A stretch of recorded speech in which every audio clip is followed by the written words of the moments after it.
My scream woke me. A woman came hurrying toward me from the path which ran just below the balconies. Hoy, what's wrong? I looked at her in confusion as she jumped up onto the balcony. I think I had a nightmare. But this heat is enough to give you one. You're Polly O'Keefe, aren't you? I'm Virginia Porcher. She pronounced it the French way, Porcher. Oh, Mrs. Porcher, I love your writing. Not Mrs.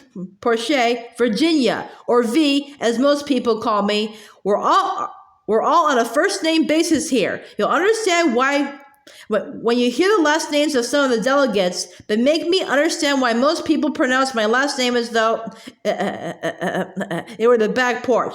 Simplify.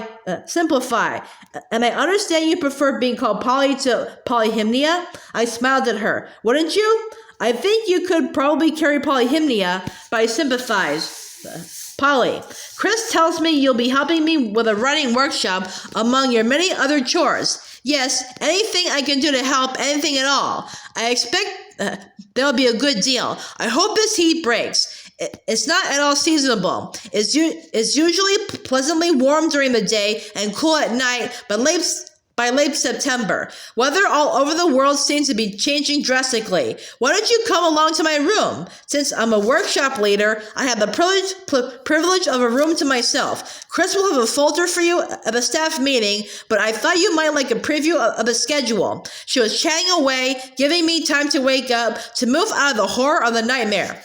Virginia Bowen Porcher,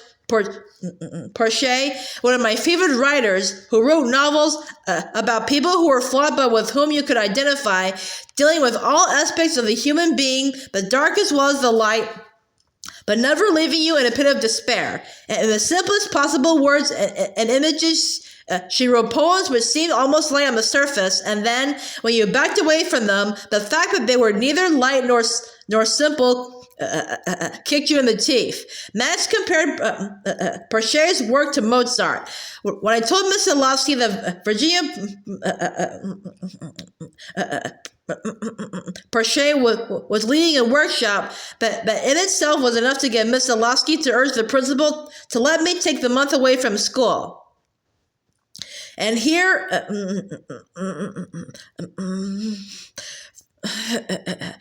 Virginia Porcher was asking me to call her by her first name and looking, well, now that I had recovered enough from the nightmare to look at her, I saw that she had red hair. Not blatantly red like mine, it was much more subtle, but still it was red. She had green eyes, really green, as my eyes are really blue. She wore a full cotton skirt with tiny Millefiori prints and a peasant blouse. Meeting one of your favorite writers in the world can be scary. It's so easy to be let down, but I felt elated. I liked her as well as admired her, and she had red hair. Her room was almost identical to mine. One of the twin beds was covered with books and papers. My filing system. She picked up a blue folder, opened it, and handed it to me, and I looked at the type schedule. 3 workshops in the morning with an hour before lunch for swimming, an hour for lunch, an hour for rest, and 3 more workshops in the afternoon. The evening meal, an evening program, a full schedule indeed. The writing workshop was the first one of the day at 9 in the morning. This weather knocks out swimming at noon. Virginia Porcher sat in her bed, indicating the desk chair for me. It's a 20-minute walk to the sea, and it's much too hot under the broiling noonday sun. I've been taking my swim at bedtime, but Chris won't be able to come with me now that the staff is all here. He'll have his hands full. This is a glorious place for a conference, isn't it? I nodded, looking around the room. On one of the desks was a picture of a man with dark hair and a kind-sensitive face. He must be your husband. He looked like the right kind of person to be married to one of my favorite writers. My sister-in-law, who was holding the fort at home, asked, "Why Cyprus?" And I told her it's more or less a mean point geographically for the delegates, but also, if the conference were being held in, say, Detroit, I wouldn't have accepted the invitation to lead a workshop. Chris says you've had a week in and around Athens? Yes, the Iliad and the Odyssey, all the Greek myths, everything means much more to me than it did. I'm overawed. That's a good reaction. So am I. No matter how many times I come to Greece or the islands, I'm swept out of the limited world of technocracy and into the wildness of gods and goddesses and centaurs and nymphs. We have a full moon this weekend, and you'll understand anew why the moon has so often been an object of worship. The moon goddess...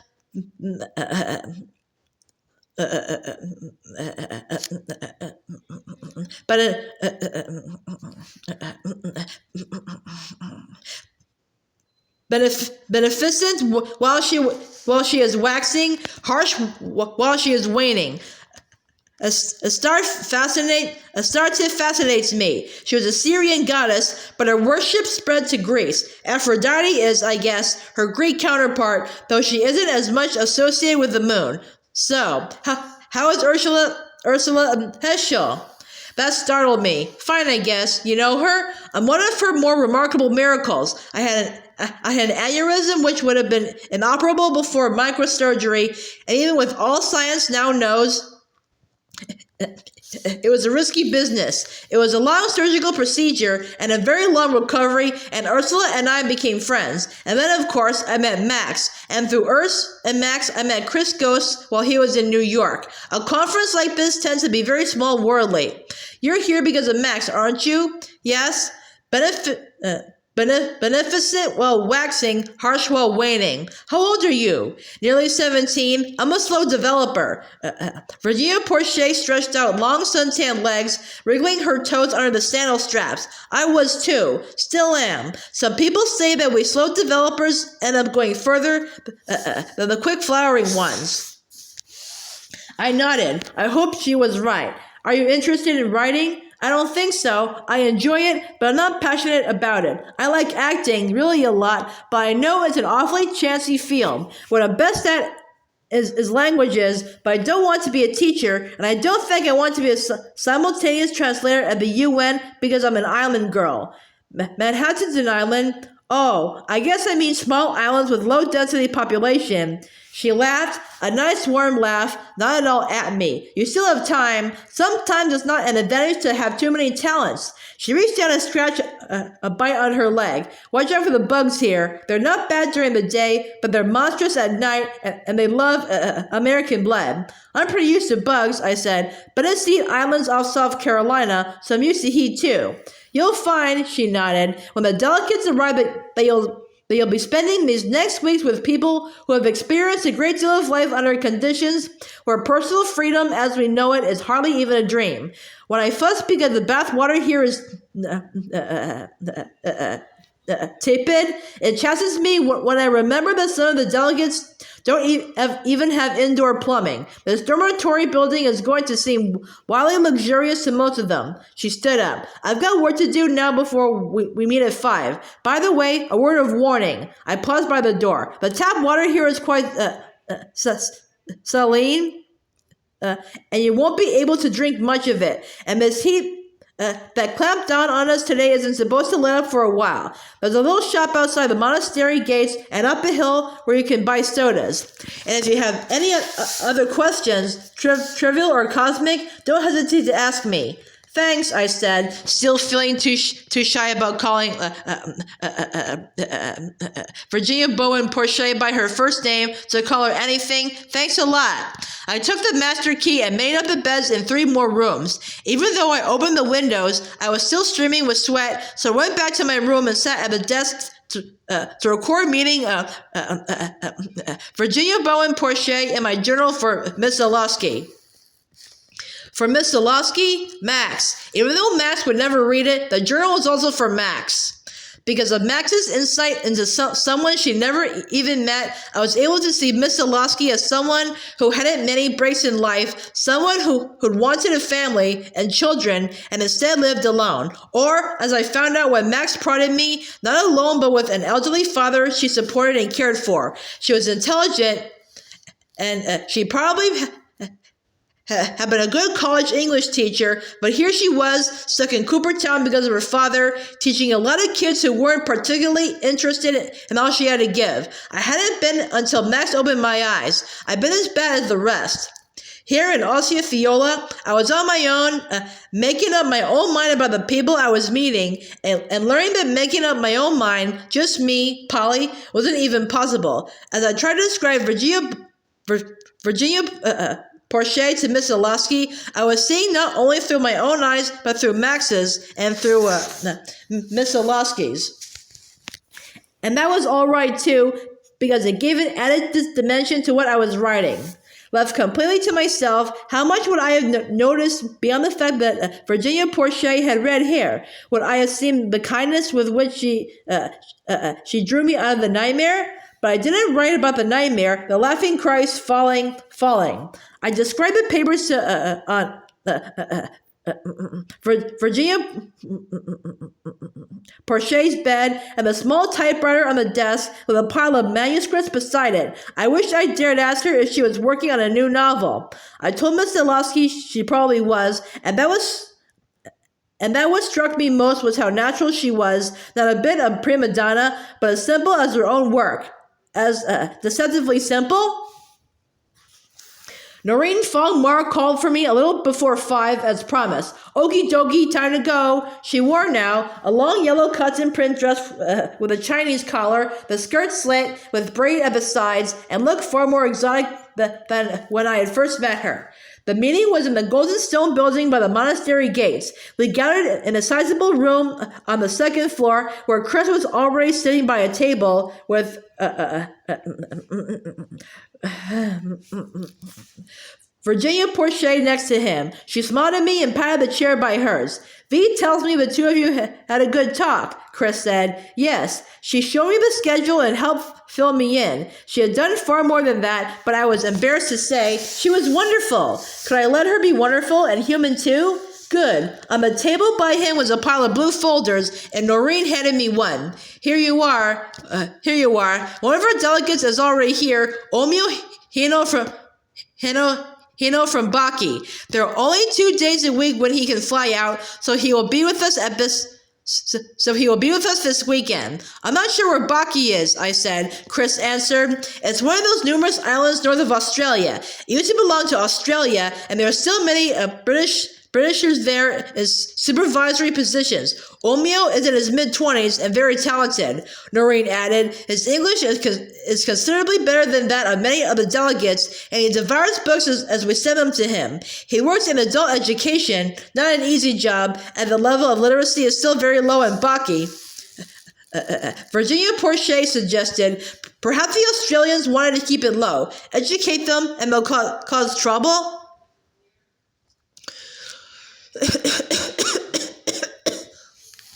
Chris smiled, shaking his head. That's too facile. However, Omio got into considerable difficulty all around when he insisted that the native women be allowed to learn to read and write. He ran into walls of prejudice, but he finally got his coeducational classes. When Omio sees something as right, he won't stop till he gets it.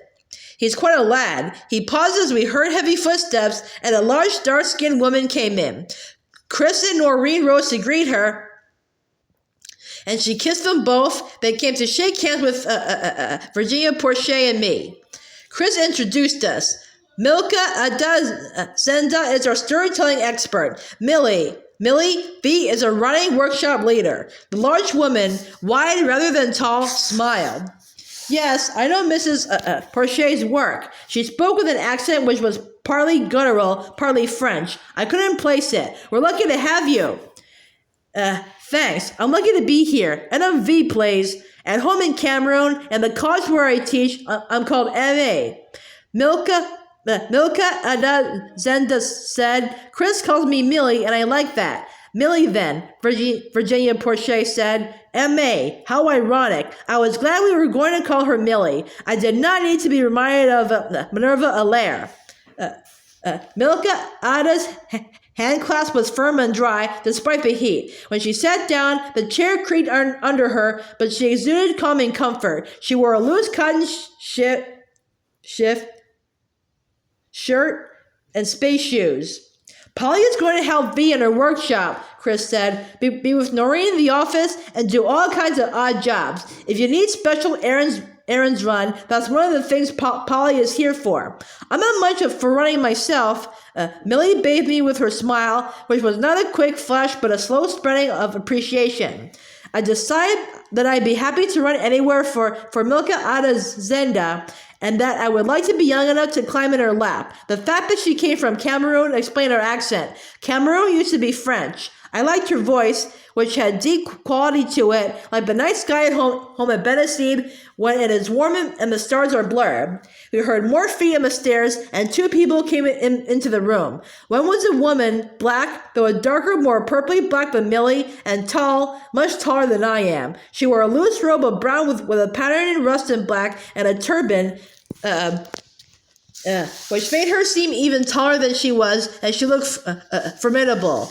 Behind her came a man who surprised me simply because he looked so ordinary, like my father or my uncles or anybody I might meet at home. He had brownish hair with a touch of mahogany, not red, just warm and nice eyes. They reminded me of Sandy's. Chris made the introductions. The immensely tall woman was Bashima Odega, and she came from Kenya. It was easy to think of Milka Ada as Millie, but I couldn't conceive of giving Bashimaf any kind of nickname. Millie said, glancing at her folder. You're the expert in childhood education? That sounds very impressive, Bashimaf said. It's what I teach and what I care about. And this is Frank Rowan, Chris continued. He's the publisher of a small educational press in Istanbul, and he will give the delegates hints of starting their own presses. Difficult, but not impossible. Bashimaf Odega and Frank Rowan evidently knew each other because Bashimaf said, we're running a small independent press thanks to Frank. We're constantly on the edge of bankruptcy, but that's not Frank's fault. Her voice was deep, more guttural than Millie's. Chris introduced me as a colleague, not just a kid who'd been given a chance to be a gopher. Everybody was on a first-name basis, as Virginia Porcher had said, and I understood I had to get over my hesitancy. Would I ever feel really comfortable calling Virginia Porcher V? But already I felt so close to her that Mrs. or Madame Porcher sounded not only formal but unfriendly. Chris called the meeting to order. I liked him. I trusted him, though I tried to remind myself that trusting people is dangerous. I watched him with his coffee-colored skin and dark, grieving eyes, but no self-pity in the lines that moved downward, and I knew that Max loved him, and that he loved Max, and that there was a lot about human relations I didn't understand, and that maybe I was going to have to move through a lot of time before I was going to be able to understand. Millie kept wiping her face with a large handkerchief. Bashimaf fanned herself regally with an odd-looking fan of ivory and feathers. Frank Rowan kept pushing his spectacles back up his nose, a gesture which reminded me of nearsighted Rennie. If it had not been for the sea breeze coming in the arched windows, the heat would have been unbearable. The walls of the room were the same sun-soaked stone that was found almost everywhere in the old part of the monastery grounds.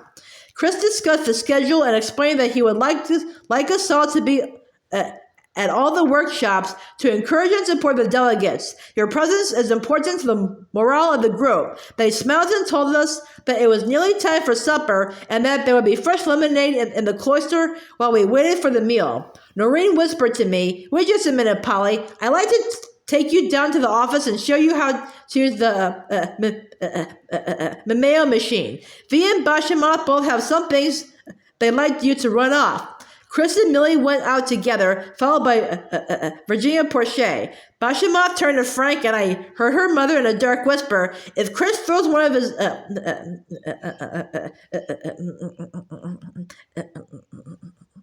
ecumenical religious services, he can count me out. I'm here for early childhood education, period. I couldn't hear Frank's murmured response because Noreen was buzzing. Fresh lemonade is even more of a treat here than wine. It's not the lemons. There are plenty of those, but the bottled water, which is an expensive luxury. Then she called out to Frank and Bashimaf, be careful of the steps, okie dokie. They've been worn down through the centuries, and they're slanting and slippery. Righto, Frank called back, and I noticed that he was limping. I followed Noreen down the steps and into the office, which was a small room on the first floor. Do you know how to type? She asked. I'm slow, but I can do it if I take enough time. Have you ever typed a stencil? She handed me a sheet of purpley carbon-like paper. No, we have a photocopy machine at school. You Americans take for granted a lot of luxuries the rest of the world can't even contemplate. When you type a stencil, you have to be careful, but you can't correct mistakes. Here's some stuff V would like to hand around to the delegates. You don't have to run it off now. There isn't time before dinner. Tomorrow morning, okie dokie? Sure, but I asked, why does Frank limp? He lost a leg a few years ago.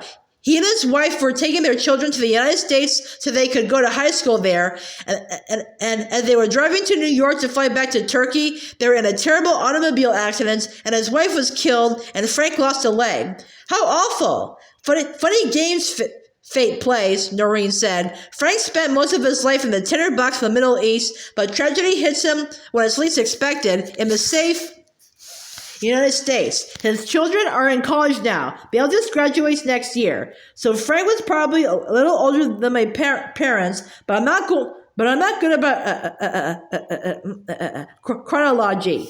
Noreen showed me how to work the Memeo machine once I'd done the stencil. How are you coming on the beds? She asked me. I've done quite a few. The staff members have already done theirs, of course. You can tell the staff rooms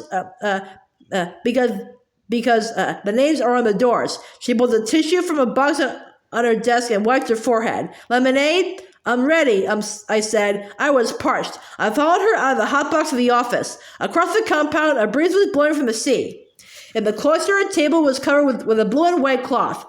It was on the Mediterranean side of the long walkway where open arches gave onto vistas of the village and the sea. A young man stood by a small table on which there was a large pitcher and a tray of glasses. I bear refreshment for your thirst on this island, which is welcoming us as warmly as my island of Baki. I am Omio Hino. His voice was warm and rhythmic, his speech slightly over-precise. He poured me some lemonade. Omio turned to me. Chris wrote me you would be here, all the way from the United States, and so young. Don't rub it in, I thought. I took the glass he handed me. I'm nearly 17. He looked very young himself. Mid-20s, Chris had said, like Rennie. He smiled, showing perfect white teeth. His skin was so dark that it was a surprise when light brought out copper glints. His palms were pale pink, and so were the soles of his feet, showing a rim of pink between foot and sandal. His hair was fine and black, curling softly. He moved like a dancer, and Noreen, who was to become a great source of information, told me later that one of the special pleasures I had to look forward to was Omio performing some of the traditional Bakian dances. And blue eyes are so beautiful, he said, like the first bluest sky after sunrise on a fine day. I could feel a telltale blush. I had been given more cause to blush since I flew to Athens than in all the time on Benicy Island and at Coopertown High. Thank you. And then, how long did it take you to get here? His smile widened into even more brightness. It was the kind of smile some people might have used to show off. But with Omio, it seemed pure, spontaneous delight. Now he burst into a laugh and pointed at his wristwatch. Time got changed on me so many times, low back, low forth. I don't know how long it has taken. A jeep, a bus, a train, 4 planes, 2 buses, and here I am. I spent a year in London working with Chris. I was given a scholarship, and I learned more than in the rest of my life, though we have many English-speaking people on Baki, more almost than Bakians. I learned also in London that I do not like English weather, and that Baki is my home, and also we Bakians are thought of as primitive. We also have old wisdom. I work hard to teach people to read, to write, and most importantly to think, so that we will know how to hold on to the old wisdom and not let it degenerate into superstition. I am writing down the stories of my people, how the world began and is held up on the spout of a great whale. I love to see what you've written. His smile shone again. One day then, I will show you. When we know each other a little better, I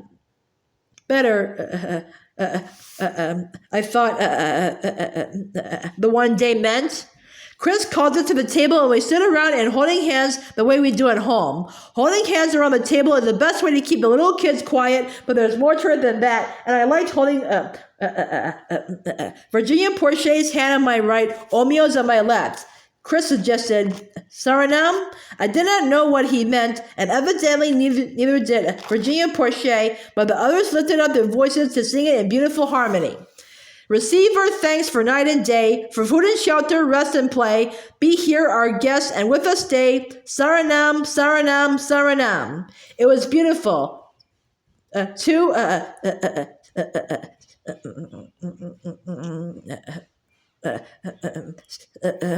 Cypriot women standing in the background beamed a nodded appreciation. We pulled out our chairs and sat down. There's a big pitcher of water on the table and another of red wine. Chris poured some of the wine into his glass, then filled it with water. I'm afraid the wine is rather rough and the water is salty. Mixed together, they are quite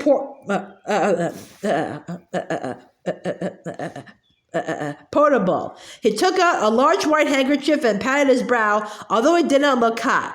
This is an unusual heat wave, and I had become acclimated to England. Omeo smiled at him. In England, I froze low into the very marrow. This is like home.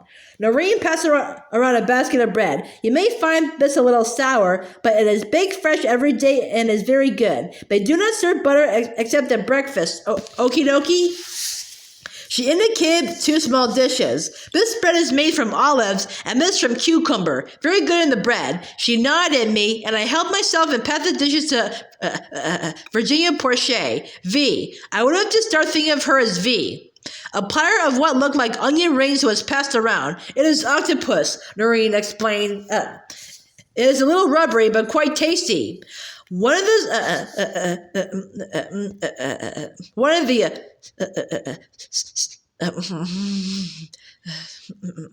Cypriot women passed the platter to Virginia, V, who helped herself.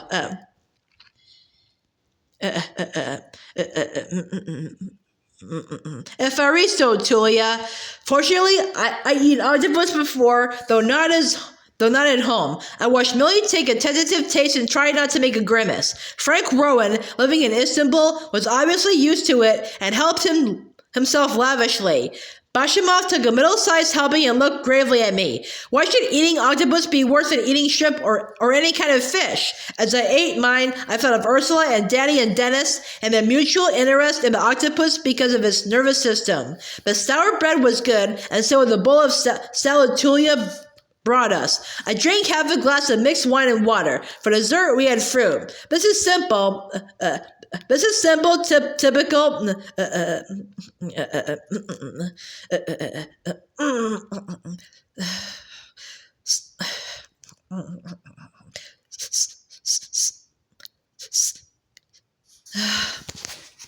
Cypriot fare, Chris said, but to me it is enjoyable. After Julia and her younger helper, her name is Sophonisba, Virginia Porche whispered to me, had cleared the table, refusing to let us help. Chris suggested that we stay out in the cloister to catch the breezes, and we should teach Fee and Polly some of our songs.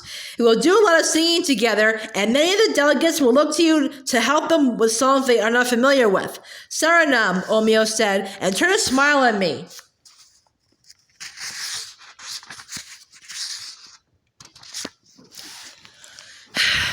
It is an Indian song Chris brought to us, but we have made many of our own verses. Sing a verse through for us, Chris suggested. With no self-consciousness, Omeo lifted up his voice. For the small earth of sea and land, for the small space on which we stand, for those we touch with heart and hand, Saranam, Saranam, Saranam. He sang it until we all had memorized the words and the melody, and then dropped his voice to a rich bass accompaniment. Millie lifted hers in a descant. It was piercingly, painfully beautiful. Almost too beautiful. I ached with unshed tears. Bashamat said suddenly, here's one we all know. It will be good for all of us to hear it in the various languages of the delegates. I wasn't quite sure what I expected, but I was totally surprised when in her smoky voice she sang Silent Night and Masai. She sounded both tender and formidable. When she had finished, she bowed to Frank Rowan. I'll sing it in Turkish, Frank said. Although the words were foreign, he still sounded very American. Then he bowed to Noreen. The familiar words sounded strange in Chinese, pitched rather higher than we were accustomed to, and with a gentleness I had not felt before in Noreen. Then came Omeo, with his voice like black velvet, the Bakian words coming out softly like an ancient lullaby. It was amazing how different the same song could sound. I'd been bored with Silent Night from overexposure, so that I could no longer even hear it, and suddenly, in this hot late September night in a cloister in Ostia Fiola, with the breeze barely stirring, it was alive and new. I listened to Omeo sing and felt tears come to my eyes, and looked at V, and she was blowing her nose. I wondered what memories the familiar carol brought to her and to the others of the staff. What was Christmas like in Kenya, Cameroon? For me, the familiar melody brought back Mother baking Christmas cookies with all of us, even the littlest ones, helping, hindering her, and the smell of turkey and stuffing and childhood when my parents were Olympian and their love could solve all problems to keep us safe, and there was nothing on earth I couldn't talk to them about.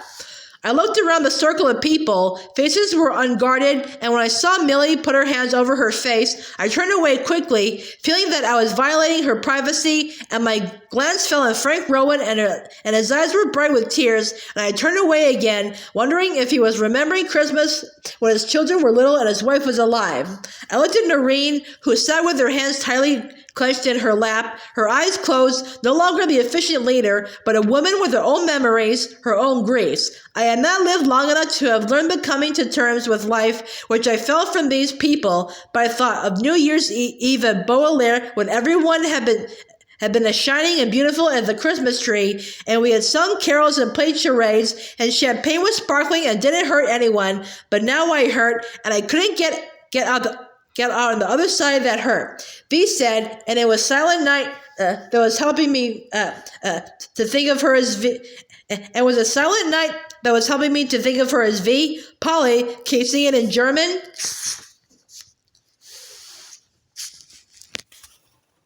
I nodded and startled. Stille Nacht, Holy Nacht. And while I was singing, there were no memories, nothing but the song for these people who were already becoming close to me. Chris said when I was through, singing in French, V, Millie, you'll use one of the native dialects? Millie nodded, and V sang it in French. When she was through, Millie lifted her voice in her clear soprano, as easily and joyously as a bird. Everybody had sung at least reasonably well, nobody flatted, or swooped, or sang nasally, but Millie's voice was extraordinary, and we were mesmerized. She sang with a complete lack of self-consciousness. I had thought I had the tears well under control, but the pure effortlessness of Millie's singing made me choke up, and tears slipped down my cheeks. I got up quietly and went to one of the open arches and stood looking at moonlight making a wide path on the sea, then jumped down from the high sill to the sand below, walking along until I came to an ancient-looking tree shadowing the remnants of a wall. I stepped into its darkness and sobbed. An arm came around my shoulders, and I was drawn to a lean masculine body, smelling a musky, pungent smell. It was Omeo. I'm sorry, I gasped. It is all right. Lo, many of us had brought wounds with us, and Millie's singing opened them and brought healing tears. Do you have a handkerchief? Omeo's presence stilled the storm of tears. I dug in my pocket and found a tattered piece of Kleenex. I'm sorry. It is all right. Noreen has provided punch and macarons, and we better go back before we are missed. When we got back to the cloister, everybody was drinking punch from tiny paper cups and munching macarons. Nobody mentioned my absence. Chris asked, "You like to sing, Polly? Does your family enjoy it?" We love it. We used to sing more when we were all littler and had less homework, but when there are 9 people in a family, singing is something everybody can do. Noreen said, "You have a nice voice, Polly. While we are working in the office tomorrow, we could do some singing as well." V announced that she was going for a swim, and did anybody want to come? Sorry, Frank said. The walk's a bit much for my inanimate leg. Not tonight for me, V, Chris said. Now you will find other swimming partners, but I beg all of you, and ask you to emphasize it to the delegates, do not go alone. There are strong tides and undertows. But the water is refreshing, and the walk at night will not be too hot. Only Omeo and I wanted to go. I was used to all kinds of undertows, and I felt sticky, and the idea of a swim at night in the Mediterranean was enticing. It had grown dark while we were singing, but sudden subtropical dark I was used to on Benesee. V said, Chris is right that we should stick together. Polly and I live next door to each other at the far end of the dormitory building. Let's meet just outside at the laundry umbrella, and I'll show you the way. Omeo told us that he was on the second floor, and he'd be ready in 2 minutes. Make it 10, V said. It didn't take me more than a couple of minutes to get into my suit, so I went out the back door of the building and walked toward the laundry umbrella, which was like an empty tree, with one pair of bathing trunks, probably Chris's, hanging like a single leaf. When everybody arrived, it would fill up. As I stepped toward it, my foot slid out of my thong, and I stepped on a pebble. A sudden pain shot up my leg. Just as the sharpness of a broken shell sliced into my foot as I was running away from Baudelaire.